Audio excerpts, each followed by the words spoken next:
G'day. Today I'm gonna read you the book Blinky Bill.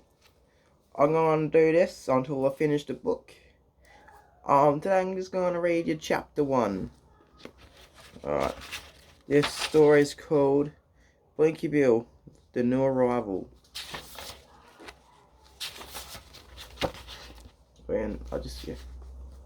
Chapter 1, the New Arrival. The bush was alive with excitement. Mrs. Koala had a brand new baby, and the news spread like wildfire.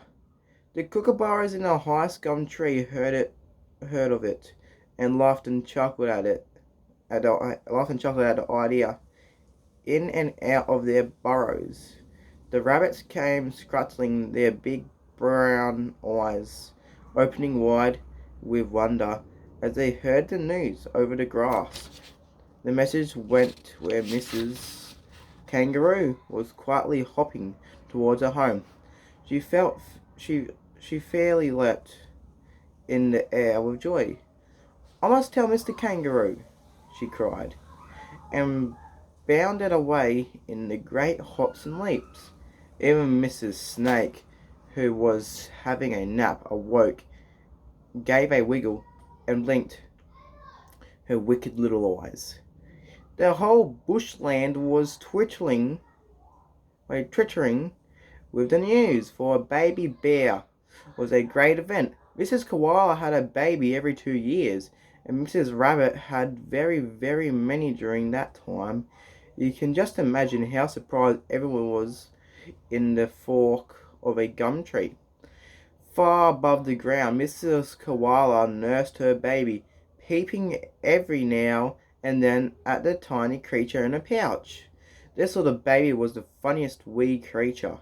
He was only about an inch long and covered with soft baby fur, had 2 big ears compared to the size of the rest of him, a tiny black nose, and 2 beady eyes.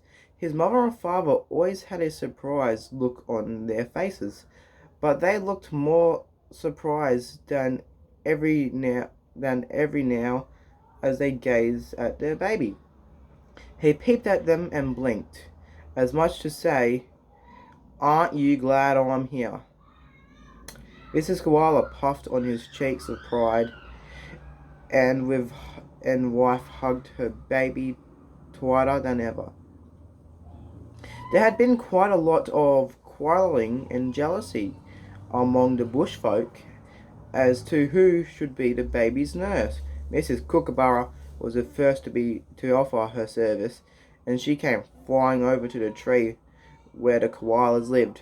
Knocking on the tree with her strong beak, she asked if she might come in. "Certainly," said Mrs. Bear, "if you don't laugh and wake up the baby."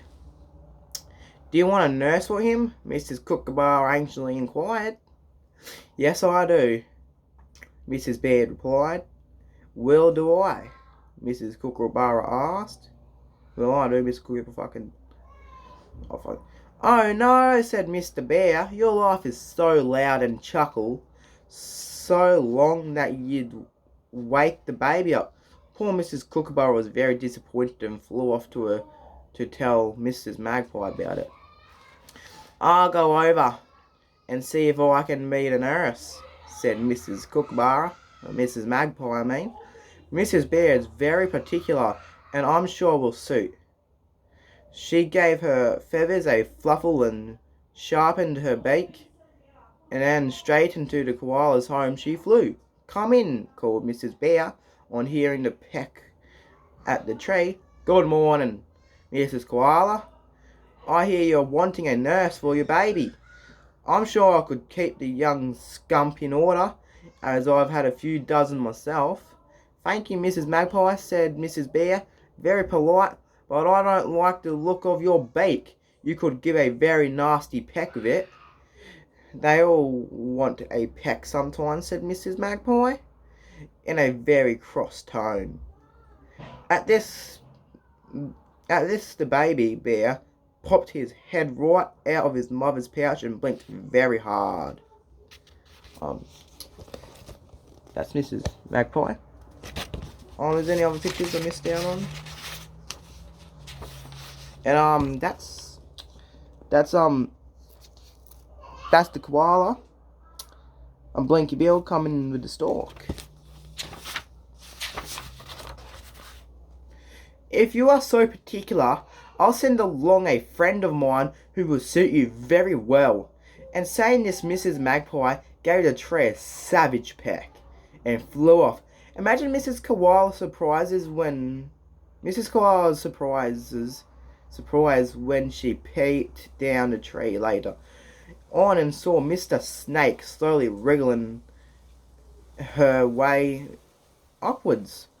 Oh, she was frightened. Go away, Mrs. Snake, she called in a loud voice.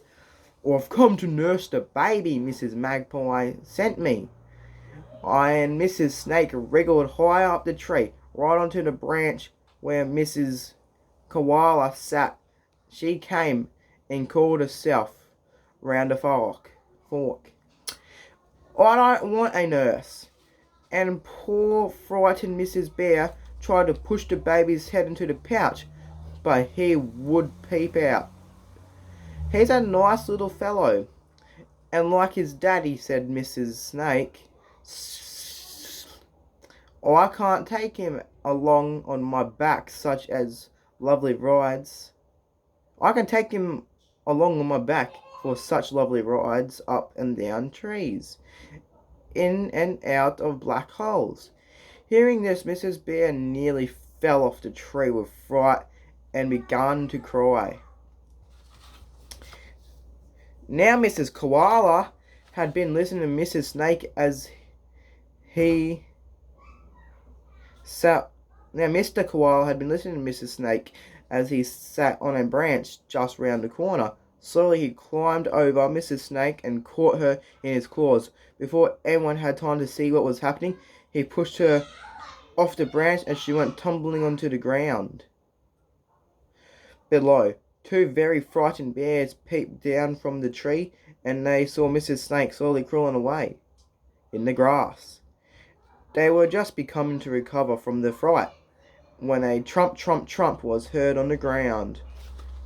That's fucking old mate, fucking Mr. Koala pushing bitch off the tree, and it says here, it's got fucking some words. It says, "Go away, Mrs. Snake." Yeah. I'll find next page. Oh, let's go, boys.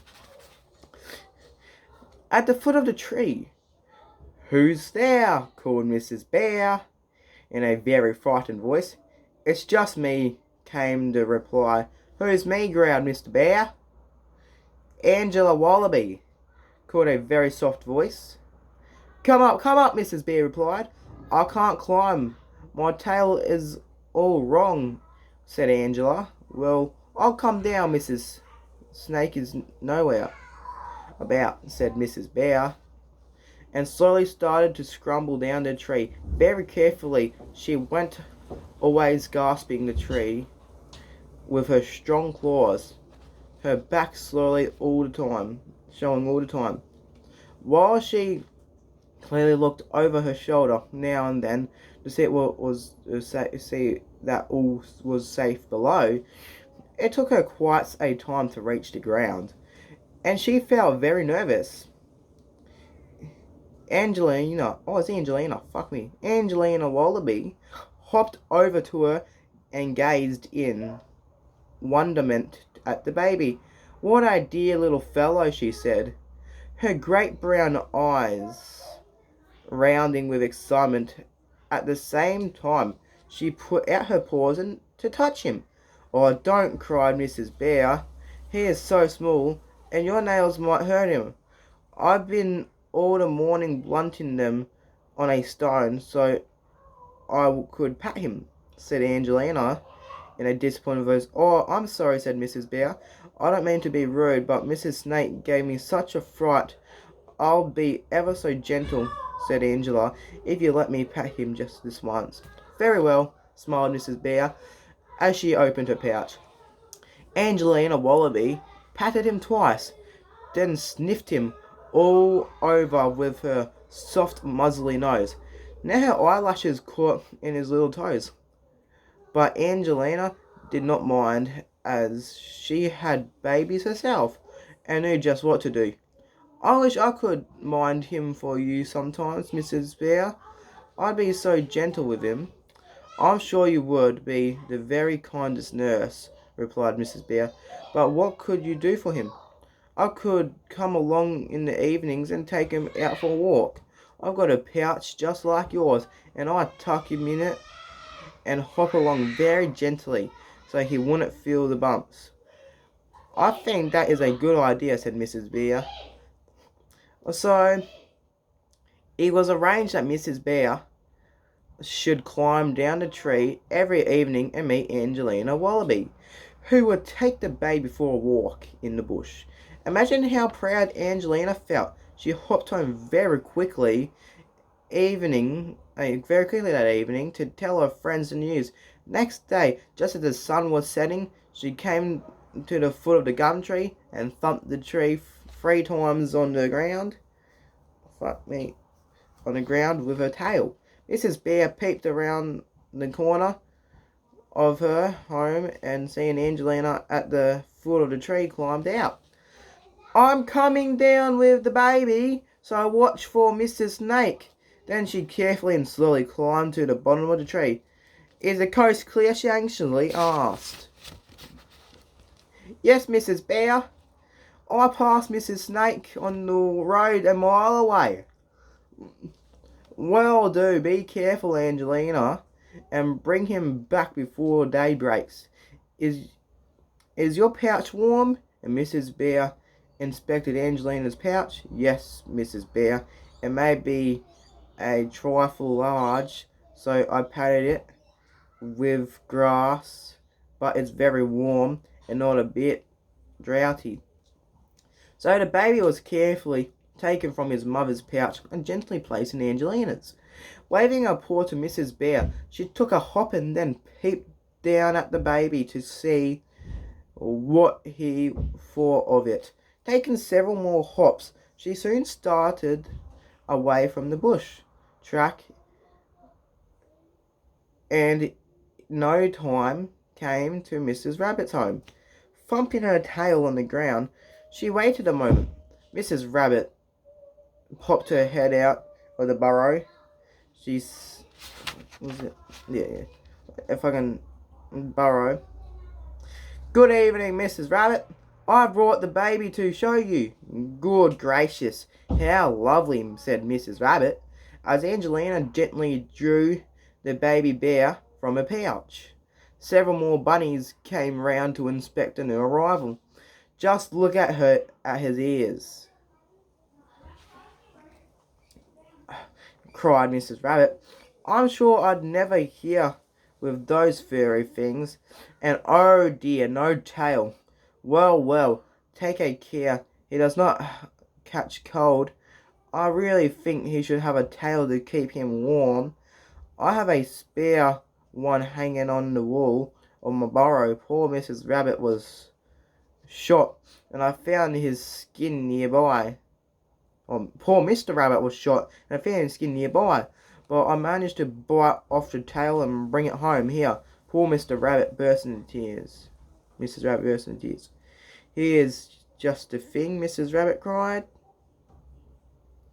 And there's Mrs. Rabbit giving Angelina Wallaby. There's Angelina Wallaby. And I think one of these is Mrs. Rabbit. I think that might be Mrs. Rabbit. And she's giving Angelina the tail for fucking good old mate fucking Blinky. Here's just a thing, Mrs. Rabbit cried.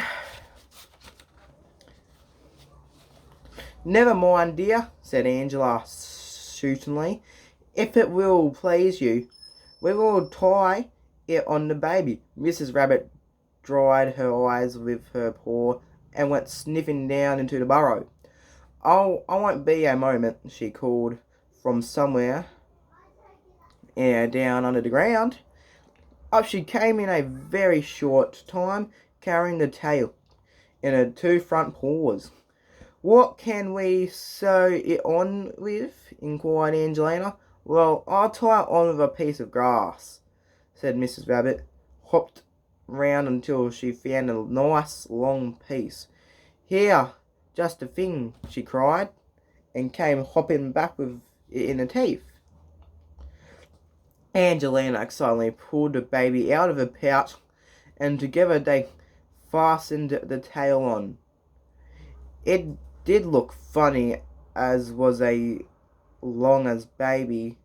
It was almost as long as the baby, but it certainly would keep him warm. Bidding her friends good night, she hopped on her way. The moon was shining brightly, and all the bush was hushed, except found the sound of those little animals who are always busy at night. Angelina sniffed the night air in with delight, and felt very happy as she thought the baby in her pouch, hopping along between the great grey gum trees. She was suddenly startled to see Mrs. Snake laying right across her pathway. "Ha! Ha, Mrs. Wallaby!" called the wicked Mrs. Snake. "So you're the baby's nurse? Well, I want to have a look at him." "Oh, you can't," cried Angelina. "He'll catch cold if I take him out my pouch." "No, he won't. The night is warm," said Mrs. Snake. "Show him to me at once." Angelina thought very quickly, and darting her paws into her pouch, she united the rabbit's tail and pulled it out. "There you are, Mrs. Snake," she cried. Isn't he beautiful?" Mrs. Snake did not stop to look. She sprung at the tail and bit it savagely. "Ha ha ha," she laughed. "There'll be no baby to take home now." Poor Angelina got such a fright. She did not waste a moment, but hopped away as fast as her legs could carry her. On and on she went, breathless with fear, not daring to look behind. She reached the foot of the gum tree and thumped wildly with her tail. Mrs. Bear came scurrying down the tree and listened to the story. Then, grabbing her baby, she quickly climbed to safety. Angelina. There's Mrs. Snake, the dumb fucking bitch. Fucking dumb cunt. Look, she grabbed fucking old mate's she goes, she took the tail thinking it was fucking Blinky. But nah, it was just the fucking tail. Fucking dumb bitch trying to fucking kill a kid, you dog. You fucking scum. Waited at the foot of the tree until she saw Mrs. Bear safely home, then hopped away to the bushland. After that, Mrs. Koala decided to keep her baby at home. Every day he grew bigger and stronger until he was 6 months old. Then his mother thought it was quite time to learn to ride on her back, as the pouch was getting too small to hold such a big baby. So Mrs. Bear helped for the baby cling to the long fur of her back.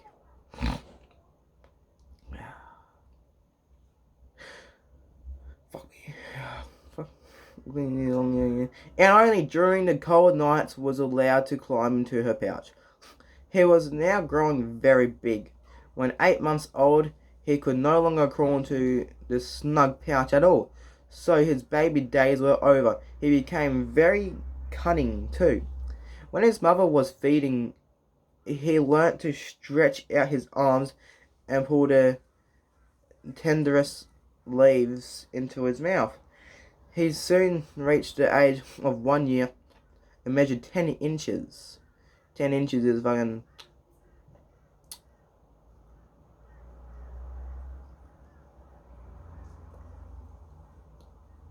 Fuck me. That's 25 centimeters long.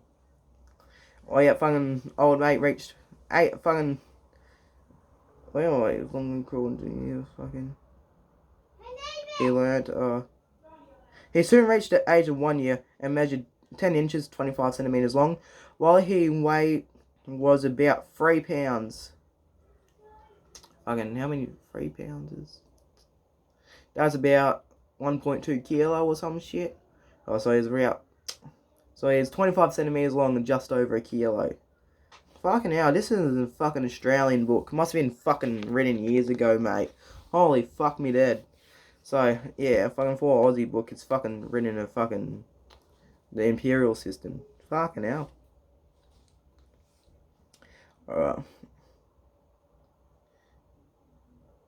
Weight about fucking 3 pounds. Strange as it may seem, Mrs. Koala had not thought of a name for her baby. Now she thought it was quite time he was christened. So one day she talked to the matter over with his father. Shall we call him Walter or Blue Gum? She inquired. No, Gumtree Koala. Let's call him Blinky Bill. So Blinky Bill he became. From the moment, well, my dear, I'll arrange about the christening, said Mrs. Koala. My cousin, the Reverend Fluffy Ears, will perform the ceremony, and of course we must choose his godfather and godmother. Jacko Kookaburra will be his godfather, said Mrs. Bear. We will send him a message over with the wireless. Send a message over the wireless, as he is well known, and Angelina Wallaby would be sure to jump with joy if we asked her to be godmother. So that night, when all was quiet, Mr. Kookaburra tapped out a message on the gum leaves, calling the gypsy bushfolk. Will Mr. Jacko Kookaburra speak, please? Koala Senior is calling. Rat-tat-tat-tat-tat. Rat-tat-tat. Came fucking the reply on the leaves. Jacko here? What can I do for you? Will you be Blinky Bill's godfather? Mr. Koala's tapped back. Only too pleased. Came to quick reply. I'll be along next week. Sorry, I'm broadcasting every night this week.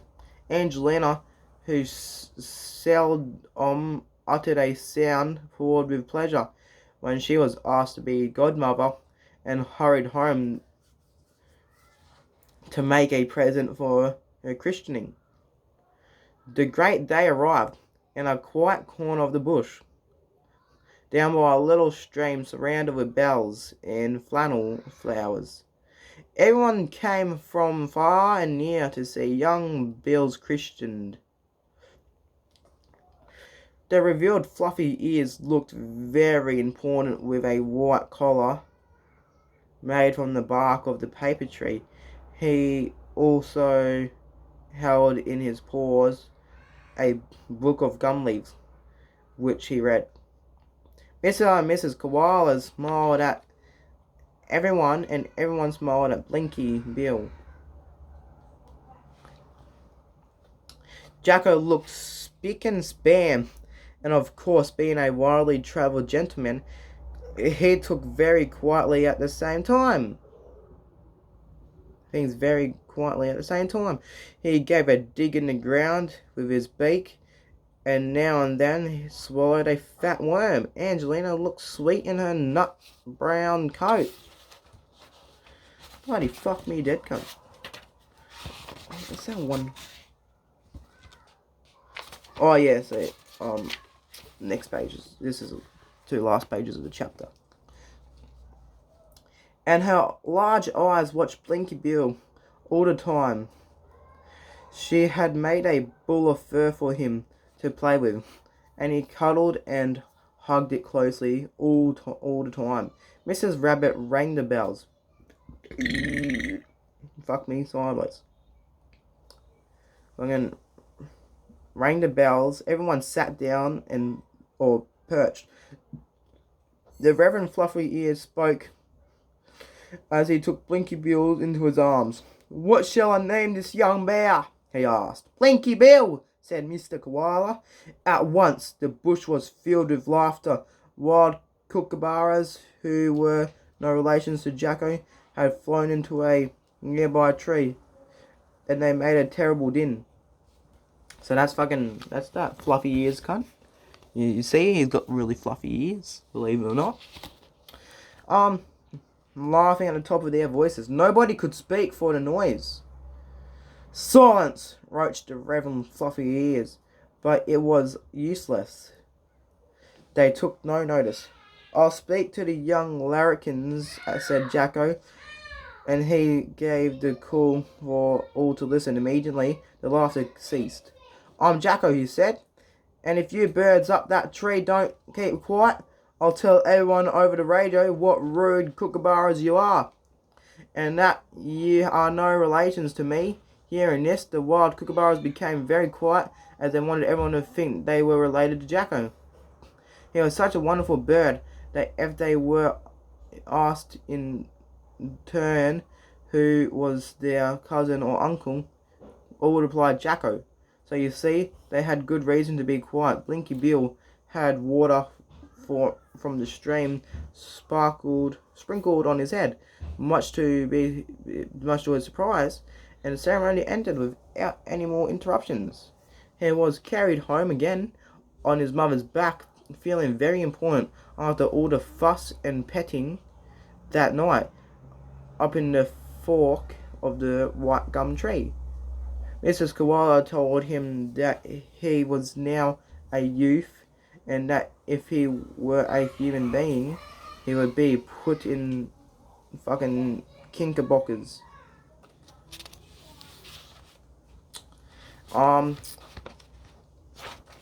You got fucking Blinky popping out a box or some shit. And that's the end of chapter 1. Fucking tune in for fucking chapter 2 whenever the fuck I feel like reading it. Have a good day, cunts, and there you go.